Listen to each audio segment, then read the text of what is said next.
saya diberikan tanggung jawab untuk menyampaikan materi terkait dengan implementasi teori belajar dalam penyelenggaraan pembelajaran yang berpusat pada mahasiswa.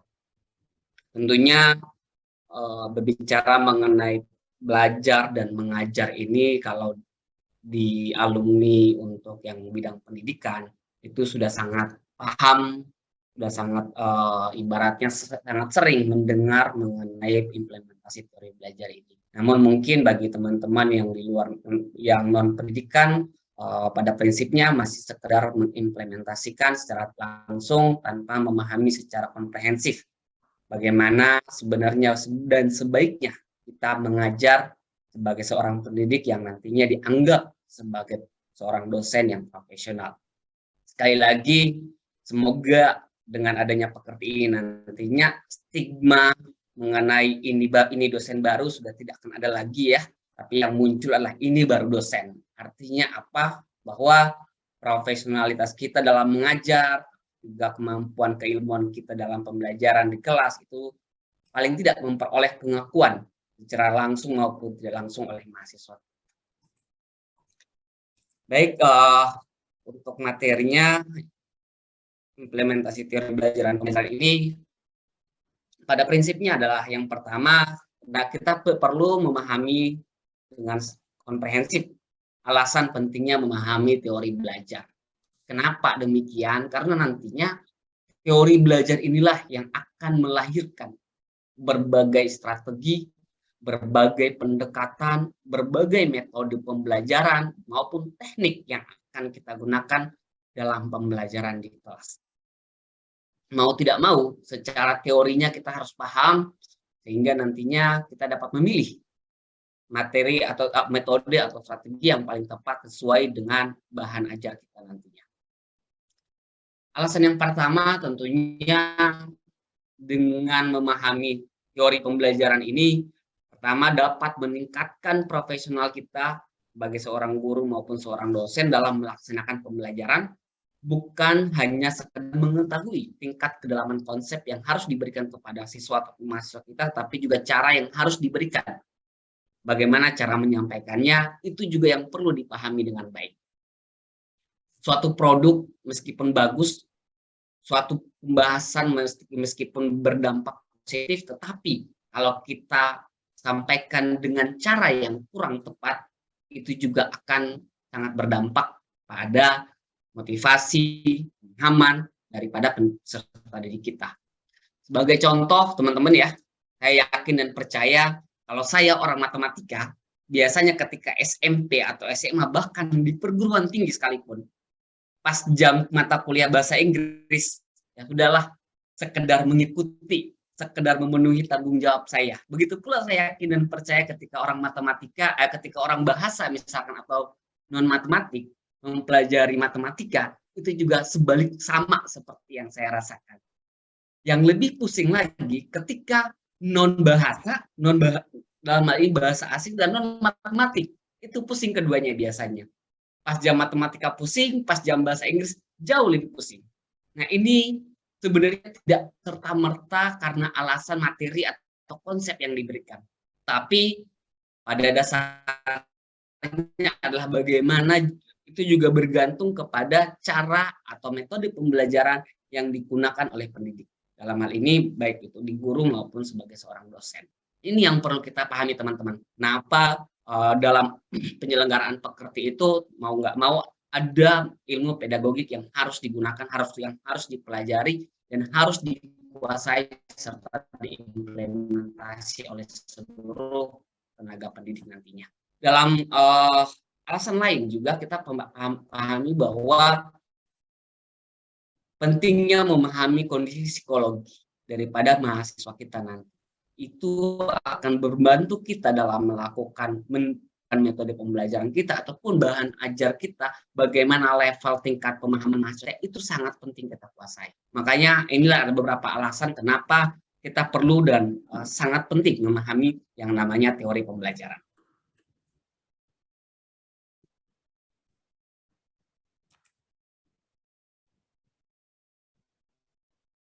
Teori belajar pada prinsipnya adalah teori yang mempelajari perkembangan intelektual atau mental siswa. Terdiri dari uraian tentang apa yang akan terjadi dan apa yang akan diharapkan yang pada intelektual siswa dan uraian tentang kegiatan intelektual tersebut. Artinya apa? Bahwa seperti yang saya ungkapkan di awal, teori belajar itu hanya sekedar konsep utama kita. Bagaimana nantinya kita menggunakan metode yang tepat. Jadi pada prinsipnya dengan teori ini kita bagaimana memahami konsep mental dan perkembangan siswa di kelas. Saya yakin dan percaya Pak Andi mungkin punya dengan pengalaman 16 tahun ya. Pak Andi mungkin boleh share Pak Andi sedikit bagaimana pengalaman 16 tahun mengajar mata kuliah dan apakah pernah terjadi case-case seperti apa ketika belajar atau melaksanakan pembelajaran di kelas terkait dengan perkembangan motivasi atau sebagainya. Mungkin Pak Andi bisa sedikit sharing, Pak Andi, dengan pengalaman kurang lebih 15 tahun ya kalau nggak salah ya. Silakan Pak Andi. Aduh, Pak Rizal jadi nggak enak nih. Ya, oke, terima kasih Pak Rizal menunjukin ya. Pengalaman saya yang paling paling berharga, bukan berharga, paling menyentuh itu pada saat saya ngajar di tempat sebelumnya. Itu saya ngajar hanya satu orang, Pak Rizal.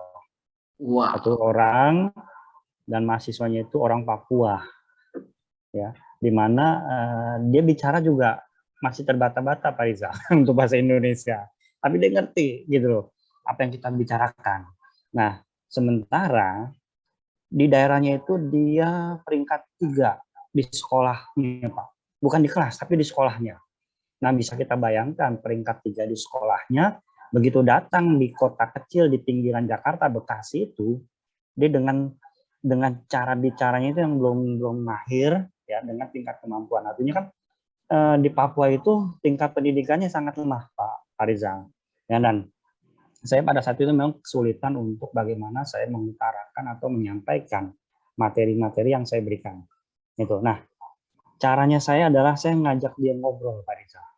Karena itu saya berkaitan dengan administrasi pembangunan, saya berbicara tentang pembangunan yang ada di wilayah dia maupun di wilayah Jakarta. Di situ dia baru paham, Pak Rizal.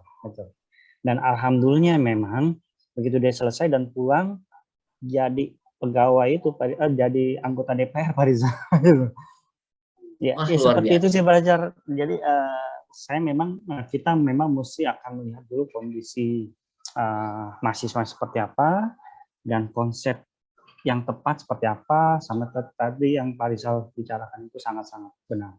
Itu aja Pak Rizal. Makasih Pak Rizal. Baik, terima kasih Pak Andi. Saya mungkin bisa minta satu lagi, saya itu kan dari Pak Andi mau yang mewakili artinya non pendidikan. Saya boleh minta Pak Imam?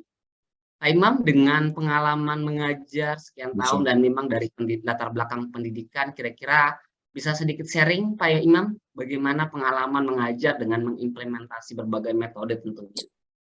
Atau mungkin yang saya sampaikan tadi mirip-mirip kali ya ketika bahasa saya ogah-ogahan pas matematika mungkin juga ogah-ogahan pas kuliah. Silakan Pak Imam. Oke, mengenai maaf.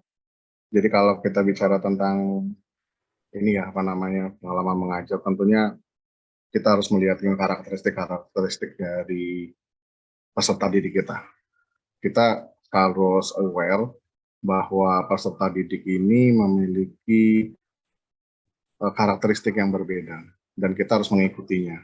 Contohnya, kalau saya mengajar beberapa kurs gitu kan, salah satunya di Universitas Bayangkara yang di Bekasi dan salah satunya di Universitas UGM gitu kan. Nah, itu kan memiliki karakteristik yang berbeda.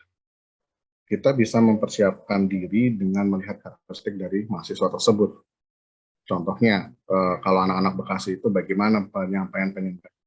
Kita nggak bisa mengimplementasikan metode yang sama dengan karakteristik yang berbeda seperti itu, karena nggak bakal bisa nyampe gitu. Makanya kalau kita lihatin penelitian tindakan kelas, action classroom action research, itu bisa dikategorikan ya bisa diimplementasikan di sini, belum tentu bisa diimplementasikan yang lain.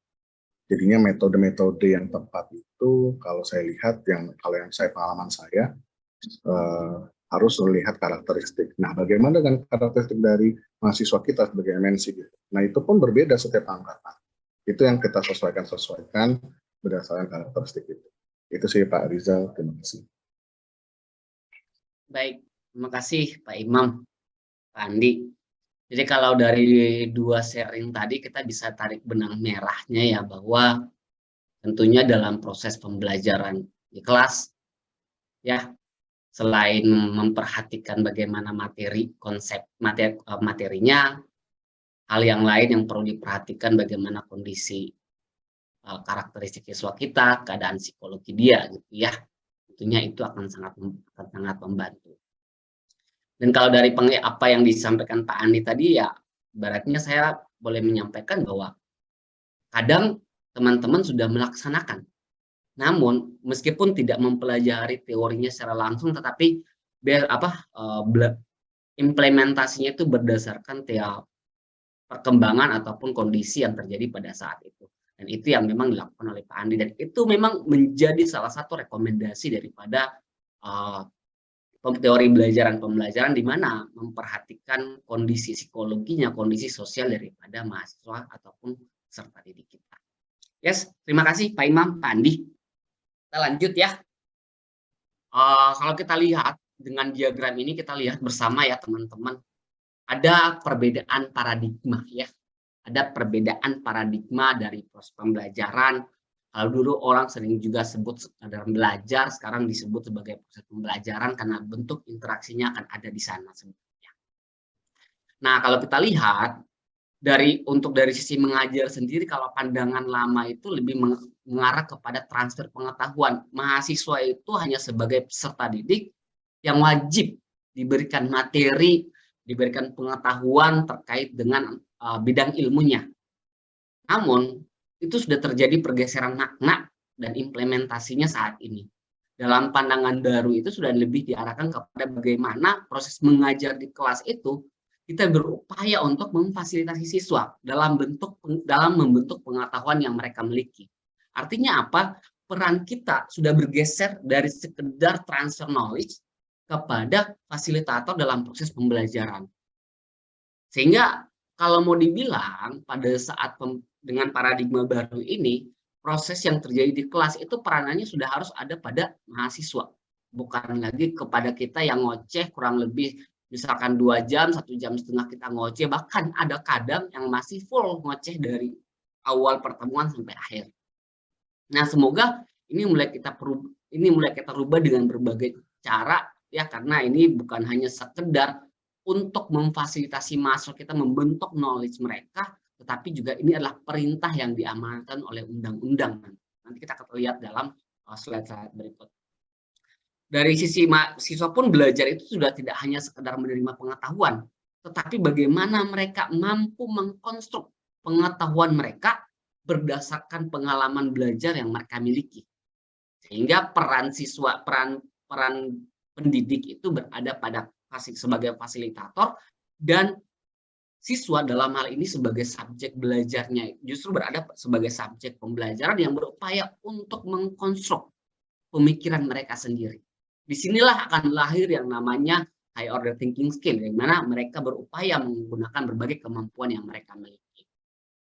Pengetahuan pun karena pengetahuan itu kalau dalam pandangan lama itu sesuatu barang yang sudah jadi dan kita kasih ke siswa, tetapi untuk pandangan baru sudah terjadi tidak seperti itu, tapi merupakan hasil konstruksi ataupun hasil transformasi yang dilakukan oleh siswa berdasarkan pengalaman belajar yang diperoleh, baik itu di dalam kelas maupun di luar kelasnya.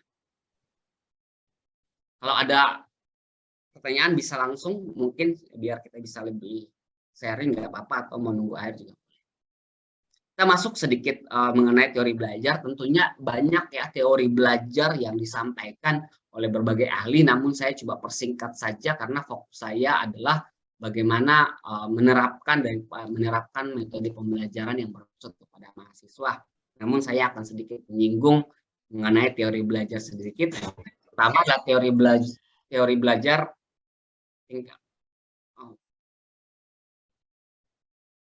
teori belajar behavioristik, di mana yang berorientasi pada tingkah laku daripada perkembangan tingkah laku daripada mahasiswa ataupun peserta didik kita.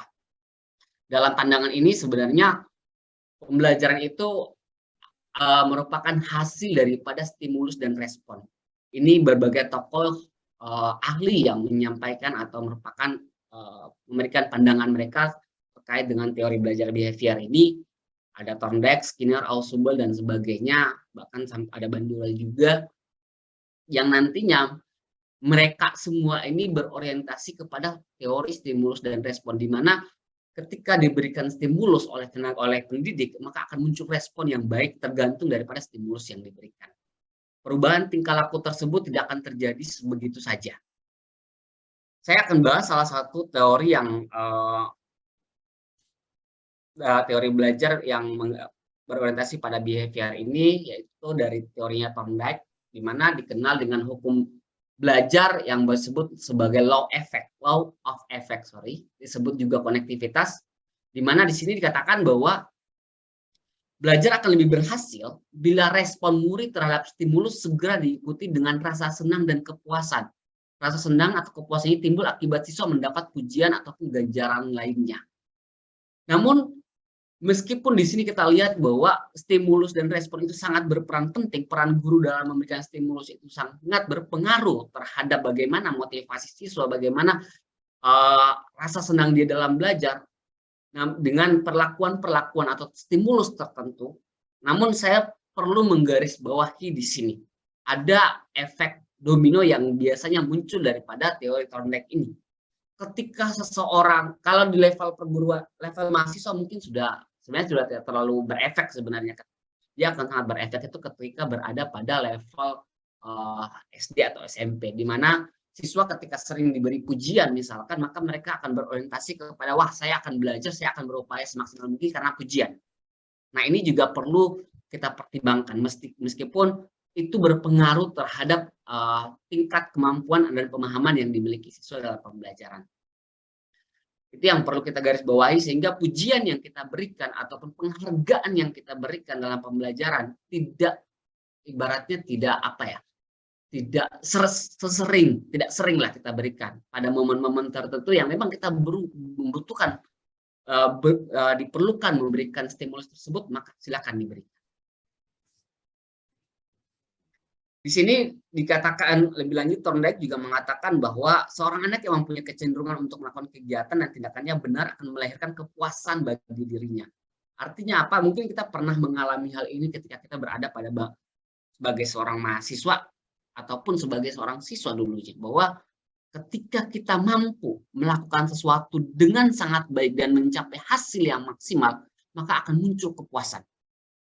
Akan muncul kepuasan dalam diri, dan kepuasan itu yang akan memunculkan motivasi belajar berikutnya biasanya. Biasanya kalau sudah kita senang dengan gurunya dan pencapaian kita terhadap materi, terhadap mata pelajaran itu juga baik, biasanya kita sering akan menunggu daripada kapan lagi nih jam mata kuliah ini, kapan lagi dosen ini bisa masuk. Itu biasanya muncul dari dalam diri motivasi tersebut tanpa dorongan dari orang luar biasanya. Itu konsep yang diberikan oleh Thorndike. Nanti ada implikasinya, sebenarnya konsep ini guru sebaiknya mengambil contoh yang sering dijumpai dalam kehidupan sehari-hari ya, dimana kalaupun metode yang biasa digunakan itu bisa menggunakan metode tugas ataupun latihan ataupun metode-metode pembelajaran lain yang nanti kita bahas.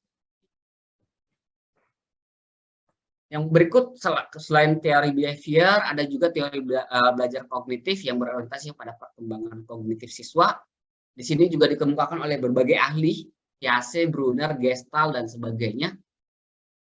Saya akan bahas salah satunya saja. Yang pertama yaitu teorinya Brunner, di mana di sini dikatakan bahwa belajar itu akan lebih berhasil jika proses pengajaran diarahkan kepada konsep dan struktur yang termuat dalam pokok bahasan yang diajarkan, di samping hubungan yang terkait konsep-konsep tersebut. Kalau tadi behavior lebih kepada stimulus dan respon, maka pada teori belajar Brunner ini bagaimana kita mengarahkan siswa, bagaimana kita memfasilitasi siswa untuk mampu menghubungkan berbagai pengetahuan yang telah dimiliki sebelumnya. Artinya apa? Kalau kami di matematika misalkan kita akan belajar terkait dengan sistem persamaan linear misalkan, maka minimal ada kemampuan aljabar yang harus dimiliki misalkan. Nah, kita harus mampu mengaitkan ke sana, mengarahkan siswa untuk mampu mengaitkan konsepnya ke sana, sehingga terbentuk suatu pengetahuan baru di mana antara pengetahuan A, B, dan C itu saling berkaitan. Di situ ini adalah teori belajar yang mengarah kepada perkembangan kognitif atau mengaitkan kemampuan yang telah dimiliki siswa sebelumnya. Jadi berbeda dengan tadi yang mengarah kepada stimulus dan respon. Lebih lanjut, cara belajar yang paling baik di sini juga untuk Broder ini biasanya diarahkan dengan misalkan diberikan contoh dalam matematika, melakukan penyusunan dan representasinya ataupun sebagainya, nanti teman-teman bisa menyesuaikan dengan kebutuhan ataupun mata kuliah teman-teman sendiri. Pada prinsipnya adalah kata kuncinya itu berada pada bagaimana kita membangun persepsi ataupun memfasilitasi siswa untuk mampu mengaitkan konsep yang dimiliki sebelumnya dengan materi yang akan kita ajarkan. Sehingga muncul suatu proses atau suatu hasil konstruksi baru di mana pengetahuan baru itu muncul berdasarkan hasil daripada interaksi di kelas. Ini menurut Brunner, implikasi dari Brunner ini pembelajaran, ini matematika ya, lebih diarahkan kepada matematika.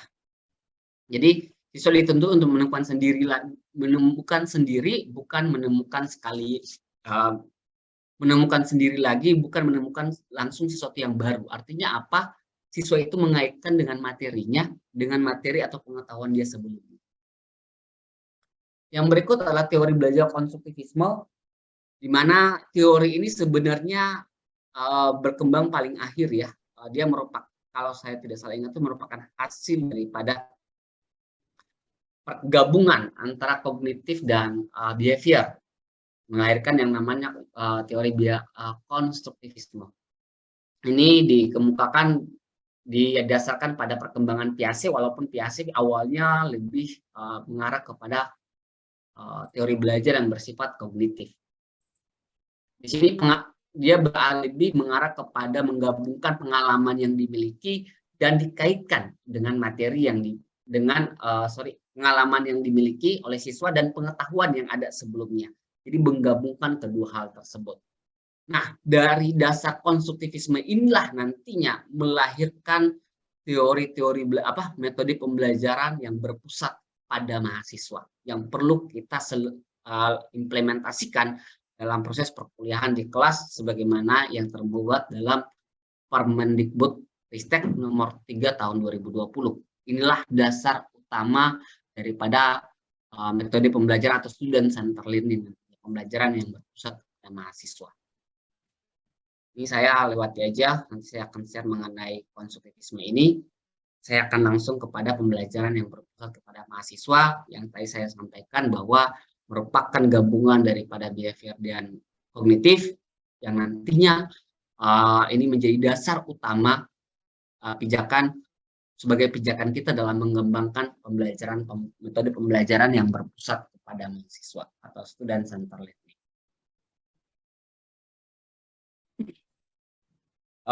Student center learning ini atau SCL ini merupakan sebuah pendekatan atau paradigma pembelajaran yang meletakkan mahasiswa itu sebagai pusat proses pembelajaran. Artinya apa? Yang tadi saya sampaikan di awal bahwa bagaimana dengan SCL ini siswa ditempatkan bukan sebagai seorang objek dalam pembelajaran, namun sebagai subjek dari pembelajaran itu sendiri. Mereka yang harusnya lebih aktif, mereka yang harusnya mampu mengkonstruksi pemikiran dia berdasarkan pengalaman dan pengetahuan yang dimiliki terhadap materi atau topik yang dipelajari saat. Di sini dengan SCL ini ada berbagai elemen yang terkait. Yang pertama itu adalah menitik beratkan pada pembelajaran yang aktif karena siswa sebagai subjek ya. Penekanan pada pembelajaran dan pemahaman yang mendalam, bukan hanya sekedar mengejar terselesainya materi. Jadi bagaimana dengan pengalaman, dengan kemampuan mengkonstruknya, maka daya ingat pun akan semakin kuat. Di sanalah bagaimana kita sebagai seorang pendidik memfasilitasi dia untuk tidak hanya memahami konsep secara kulitnya saja, tetapi bagaimana kita mampu mengarahkan dia untuk memahami materi secara lebih komprehensif, secara lebih mendalam sesuai dengan capaian-capaian pembelajaran yang sudah akan Bapak Ibu rumuskan dalam rencana pembelajaran semester nantinya. Di sana juga akan muncul peningkatan tanggung jawab dan akuntabilitas mahasiswa, karena ketika mereka sebagai subjek belajar melalui kolaborasi misalkan ataupun mengenai kerjasama, maka akan muncul rasa tanggung jawab, akan muncul rasa kerjasama yang harus saling support antara teman kelompok misalkan. Ketika itu kita lakukan dengan pembelajaran kelompok ataupun sebagainya. Ataupun misalkan nanti kita pakai sistemnya project based, maka muncul tanggung jawab juga di sana. Peningkatan rasa mandiri atau otonomi mahasiswa, terjadi independensi juga antara dosen dan mahasiswa, saling menghormati maupun pendekatan refleksi terhadap proses belajar mengajar oleh dosen dan mahasiswa. Ini berbagai unsur ketika nanti kita menerapkan SCL dalam proses perkuliahan.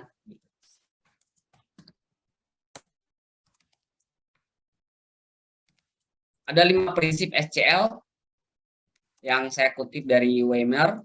Yang pertama adalah pembelajaran aktif dan kolaboratif. Artinya apa? Di sana kita mencoba mengharapkan siswa untuk lebih aktif dalam pembelajaran melalui proses kolaborasi dengan teman sebaya misalkan. Nah, itu bisa teman-teman lakukan. Orientasinya apa?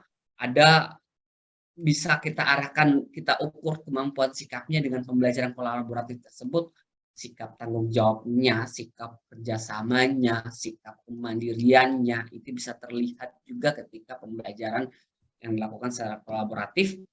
Dari sisi kognitifnya pun atau sisi pengetahuan pun akan berkembang. Karena kenapa? Siswa akan lebih mudah bertanya kepada temannya dan tidak akan sungkan ketika bertanya kepada temannya, maupun ada ibaratnya pengetahuan-pengetahuan baru yang dimiliki oleh siswa ketika melakukan pembelajaran secara kolaboratif.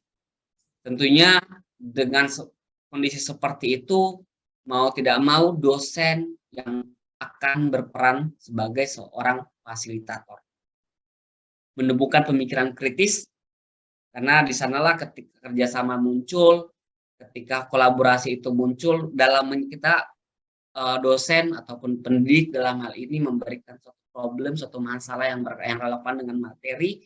Nah, di sanalah muncul kemampuan critical thinking-nya untuk menganalisa masalah. Nah, yang sering terjadi ketika pembelajaran kolaboratif ini dilakukan, yang sering terjadi adalah bagaimana ada beberapa siswa yang cenderung lebih, ya udah, karena kolaboratif, ketuanya siapa, penanggung jawabnya siapa, maka dia yang akan menyelesaikan. Nah, ini perlu kita cegah. Ataupun hanya beberapa siswa yang akan aktif. Itu perlu kita fasilitasi dan perlu kita kontrol dengan baik ketika pembelajaran kolaboratif ini dilaksanakan. Dan selain itu juga memerlukan tanggung jawab serta asesmen yang memotivasi pembelajaran. Di sini sebaiknya nanti kita akan bahas di bagian asesmen ya, saya tidak akan membahas lebih detail untuk yang ini.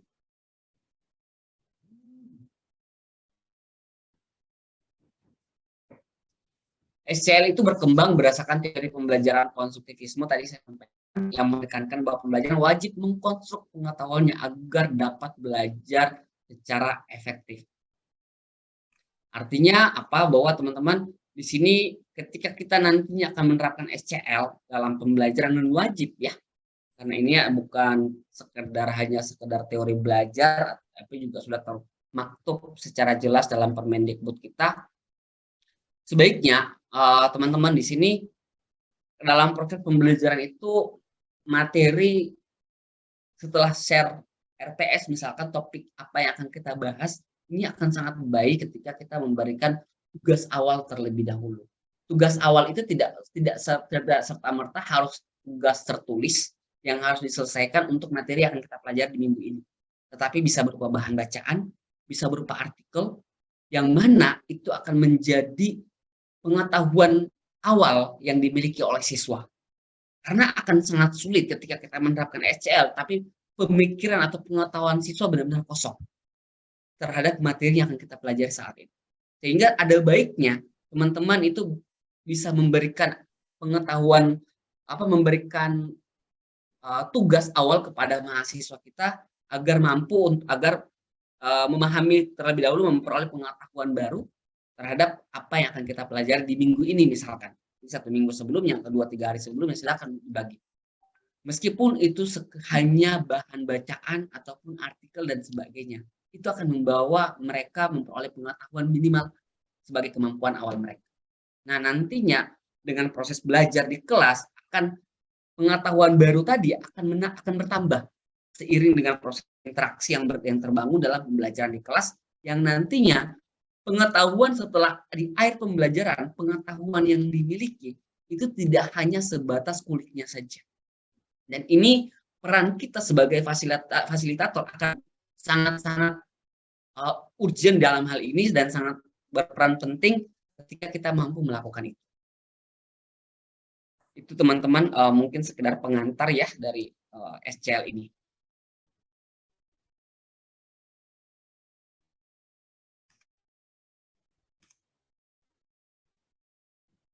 Ini adalah pergeseran dari teacher center, mungkin ini gambarannya ya, yang dulu sering dilaksanakan, di mana ada pembelajaran klasik, pembelajaran yang berpusat lebih kepada pengajarnya atau pendidiknya, yang berubah kepada terjadi transformasi ke arah student center learning, di mana siswa ataupun mahasiswa sebagai subjek dalam pembelajaran. Kalau dulu materi apa yang harus saya presentasikan kepada mahasiswa ketika tatap muka dalam kelas, ini kita masih berpikir apa ya materi besok saya mau ngasih kepada mahasiswa kita. Nah, ini kita yang berperan penting. Kita siapkan materinya, kita siapkan bagaimana sistematika materi, bagaimana kita menjelaskannya, itu semua berada pada dosennya. Namun kepada student center learning paradigma itu berubah. Bukan lagi kita memikirkan apa yang harus kita berikan kepada mahasiswa, materi apa yang harus kita berikan, tapi bagaimana caranya saya merancang aktivitas kelas agar mahasiswa dapat belajar dengan baik dan berkelanjutan. Jadi yang peran kita adalah bagaimana kita selain kita mungkin hanya sekadar menyiapkan topik-topik roadmap topik sub-sub pokok bahasanya saja, dan bagaimana cara kita, yang paling penting adalah bagaimana kita mengarahkan aktivitas itu dalam pembelajaran. Dengan sebuah masalahkah, dengan sebuah proyek kah, dengan sebuah aktivitas diskusikah, itu yang harus kita desain. Jadi jangan lagi hanya sekedar terfokus kepada materi ajarnya. Gitu. Yang berikut adalah proses untuk teachingnya sendiri, bukan lagi transfer pengetahuan dari dosen ke mahasiswa, tetapi bagaimana mahasiswa dalam pembelajaran, bagaimana mahasiswa itu mampu mengkonstruk pengetahuan berdasarkan pengalaman dan pengetahuan awal. Jadi ada terjadi paradigma perubahan daripada pembelajaran klasik dan pembelajaran di era modern seperti saat ini. Nah, ini yang merupakan tantangan buat kita semuanya. Kalau saya sih secara pribadi matematika mungkin yang jauh lebih sulit ya, ketika matematika itu pada topik-topik yang masih sebatas bisa kita kontekstualkan itu masih mending, tapi ketika sudah misalkan ke analisis real yang mata kuliah lebih kompleks biasanya jauh lebih sulit. Ini biasanya mungkin kita lebih ke arah diskusi ataupun project base, itu masih memungkinkan ke arah sana. Nah, itu memang tantangan. Dan saya rasa juga bukan hanya di matematika, bisa jadi juga ini merupakan tantangan bagi teman-teman di prodi lain. Nah, namun tetap sebagai seorang pendidik yang profesional, kita harus mampu melakukan ini sehingga munculnya critical thinking, munculnya motivasi, bertambahnya pengetahuan yang dimiliki, meningkatnya keterampilan, hanya bisa kita lakukan dengan menerapkan student centered.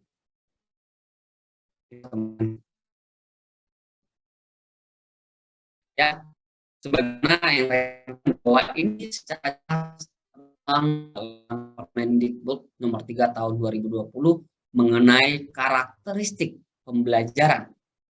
Ya, di sini di mana kemarin kita sempat singgung, pembelajaran yang interaktif itu adalah pembelajaran yang memiliki karakteristik holistik, integratif, saintifik, kontekstual, tematik, efektif, kolaboratif, dan berpusat pada mahasiswa. Nah, ini mungkin adalah gambaran yang perlu kita realisasikan, dan ini saya ingat betul pada saat kita akreditasi kemarin ya, ini benar dicek langsung oleh siswa bagaimana kita menerapkan Kemendikbud tersebut khususnya dalam proses pembelajaran kelas yang khususnya berkaitan dengan karakter pembelajar. Ini deskripsinya teman-teman, kalau kita lihat yang berpusat pada maksud CPE diraih melalui belajar mengutamakan kreativitas, kapasitas, kepribadian, dan kebutuhan mahasiswa serta mengembangkan kemampuan dalam mencari dan menemukan pengetahuan. Mahasiswa tidak akan mampu mencari, memperoleh pengetahuan ketika teacher ini masih kita terapkan. Tidak mampu mengarah ke sana. Sehingga mau tidak mau, ini bukan hanya tertuang dalam RPS kita, tetapi student center learning harus benar-benar teraktualisasikan dalam pembelajaran. Karena akan terlihat bukan hanya dari sisi proses, tetapi juga akan teridentifikasi dari instrumen penilaiannya atau instrumen pengukurannya maupun sistem penilaiannya akan kita lakukan. Tidak hanya sekedar dari proses terlihat. Nanti akan terlihat semuanya, karena ketika kita menerapkan student center learning, maka dari proses perencanaan pun akan terlihat sampai dengan proses evaluasi. Itu akan sinkron semuanya. Gitu. Nah, ini akan merubah semua proses yang mungkin gaya klasik yang sering kita terapkan, itu akan berubah perencanaan sampai proses evaluasi. Karena akan terlihat di proses penilaian ketika kita menerapkan student center learning.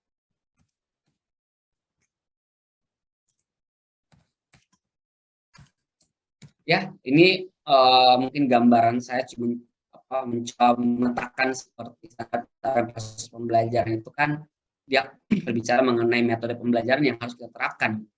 Karena di sini kemarin sudah sempat diuraikan ya dari CPL, CPMK sampai dengan CPMK, indikator ya, materi atau bahan pembelajaran yang kita siapkan, ada bentuk dan metode pembelajaran yang harus kita sesuaikan, yang benar-benar harus merupakan student center learning.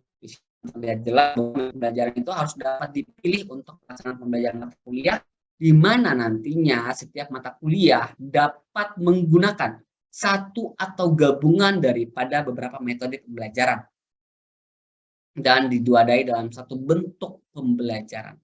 Artinya teman-teman tidak tidak wajib, maksudnya tidak hanya teman-teman bisa menggunakan materi A, maka menggunakan metodenya X saja enggak, itu boleh sebenarnya. Tetapi teman-teman bisa juga menggunakan berbagai metode pembelajaran dalam satu pertemuan yang sama, dalam satu pertemuan.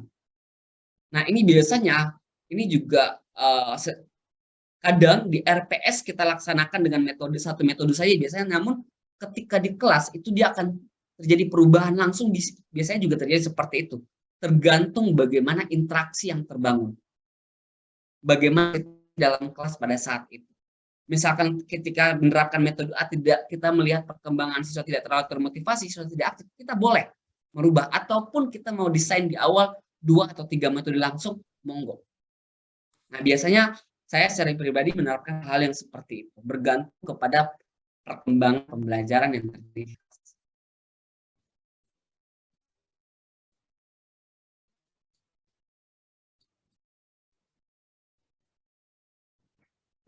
Ya, ini adalah bentuk dan metode pembelajaran yang bisa kita ibaratnya terapkan dalam proses pembelajaran dengan student center learning, di mana kalau kita tatap muka itu mahasiswa bisa melakukan presentasi, diskusi kelompok, debat, dan contoh penugasannya ya teman-teman bisa sifatnya problem solving, penyelesaian masalah, atau informasi gap activity, ataupun reasoning gap activity. Ini yang bisa teman-teman berikan sebagai bentuk penugasan dalam proses pembelajaran.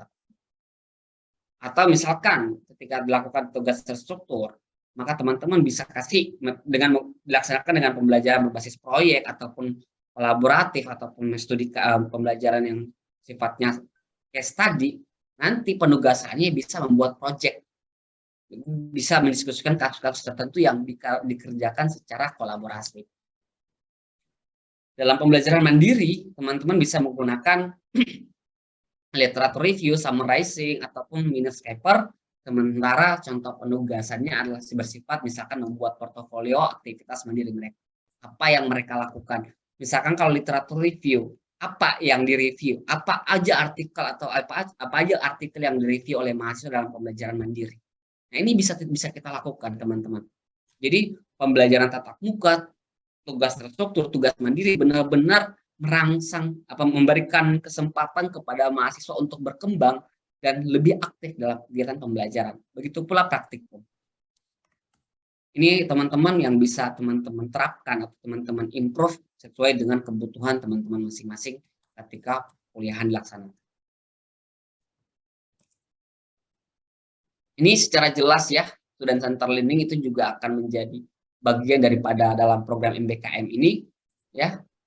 Ini secara jelas kita lihat pertukaran pelajar, magang dan sebagainya. Ini merupakan proses bagian daripada student center learning, di mana siswa diberikan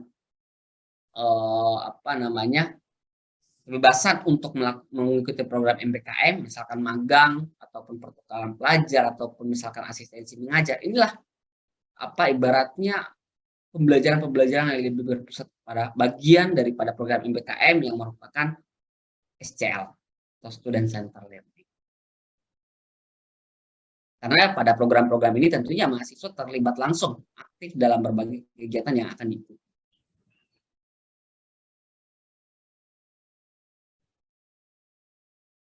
Tugas dosen dalam SCL yang pertama adalah memfasilitasi, ya. Memfasilitasi itu dalam bentuk apa? Dalam bentuk buku, misalkan buku ajar, ataupun modul, handout, jurnal, artikel, ataupun hasil penelitian, dan waktu. Ini yang harus kita lakukan sebagai seorang tenaga pengajar atau sebagai seorang dosen dalam menerapkan student center learning dalam proses perkuliahan. Kita wajib memfasilitasi berbagai kebutuhan yang terkait dengan materi atau topik yang kita pelajari. Setelah itu kita memberikan motivasi, ya. Memberikan motivasi itu ibaratnya tentunya akan meningkatkan daya perhatian mereka, ya, sehingga ada semangat ketika pembelajaran dilakukan.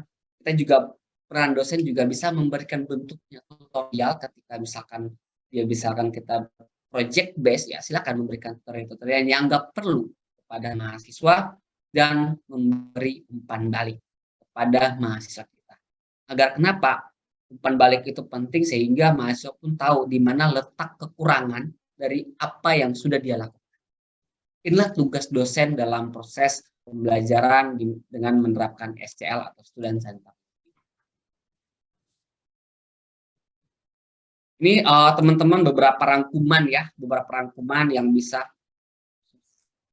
beberapa contoh metode pembelajaran yang bisa teman-teman lakukan atau bisa teman-teman gunakan dalam pembelajaran dengan mengimplementasikan SCL. Ada small group discussion, ada role play and simulation learning, ada discovery learning, ada self-direct learning yang bisa teman-teman lakukan. Misalkan small group discussion, teman-teman bisa membentuk kelompok-kelompok kecil untuk membahas satu topik di sana atau menyelesaikan satu masalah yang diberikan oleh dosen. Begitu pula role play ataupun discovery learning, mahasiswa disuruh untuk menemukan sendiri, ya, permasalahan yang diberikan dalam proses perkuliahan yang dilakukan. Ataupun self-direct learning, di mana belajar atas inisiatif dan kebutuhannya sendiri dengan objek belajarnya. Apa yang dibutuhkan siswa, itu yang dia pelajari, silahkan.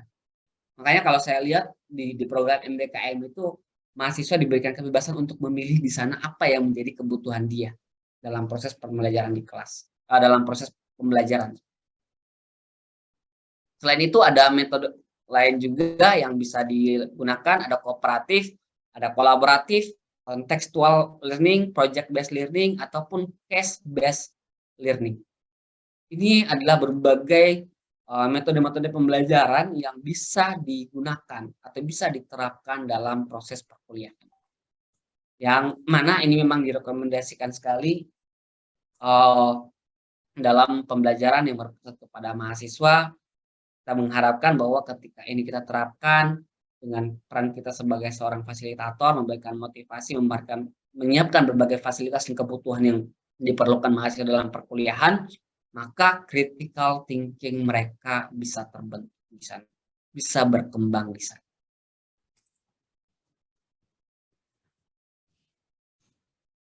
Ini adalah beberapa peran dosen dan mahasiswa ketika kita teman-teman menerapkan berbagai metode pembelajaran tadi ya. Di sini ada dijelaskan tahapan-tahapannya, misalkan small group discussion, kita di aktivitas belajar mahasiswa itu, mahasiswa membentuk kelompok, memilih bahan diskusi, presentasi, berdiskusi lagi, menerima umpan balik, dan sebagainya.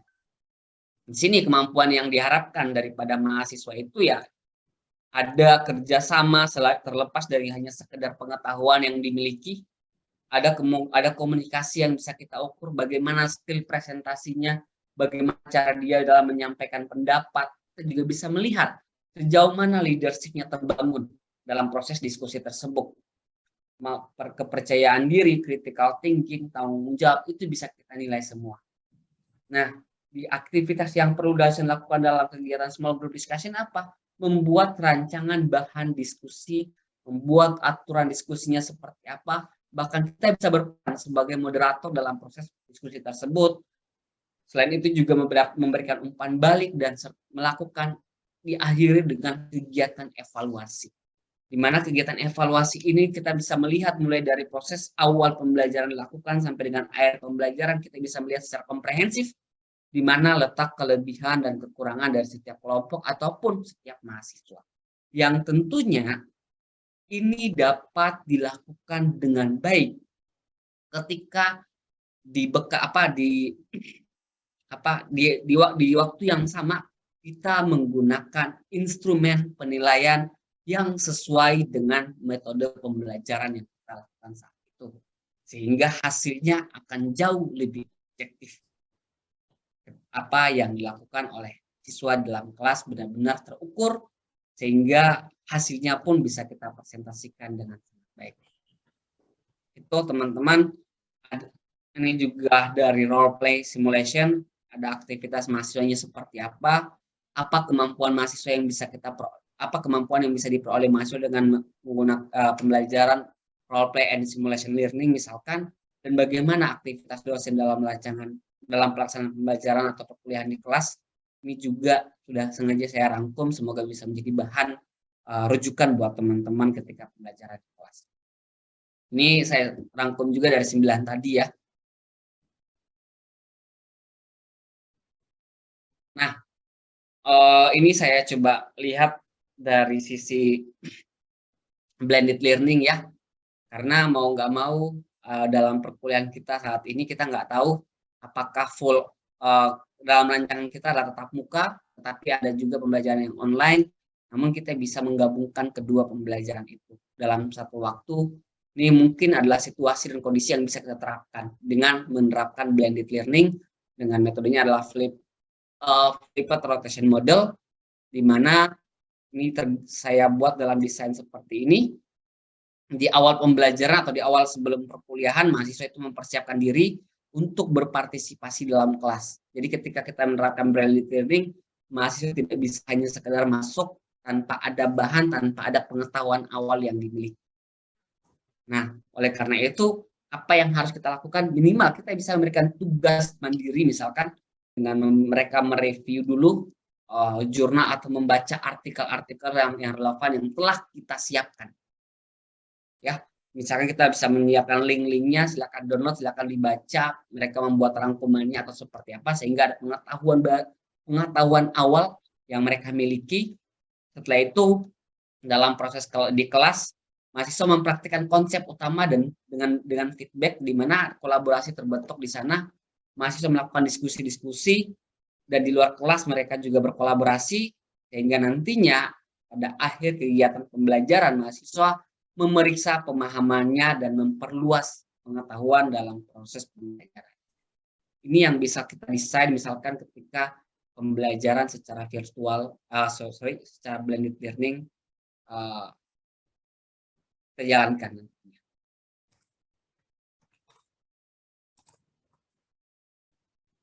Ini adalah model-modelnya, model blended learning yang bisa kita terapkan, misalkan kebanyakan melaksanakan F2F atau face-to-face, online learning sebagai teknologi tambahan aja ya di sini. Ini juga merupakan cara kita dalam mengimplementasi indikator kinerja utama ya. Itu merupakan IKAU 7 di mana di sana kita diarahkan untuk kelas yang kolaboratif dan partisipatif.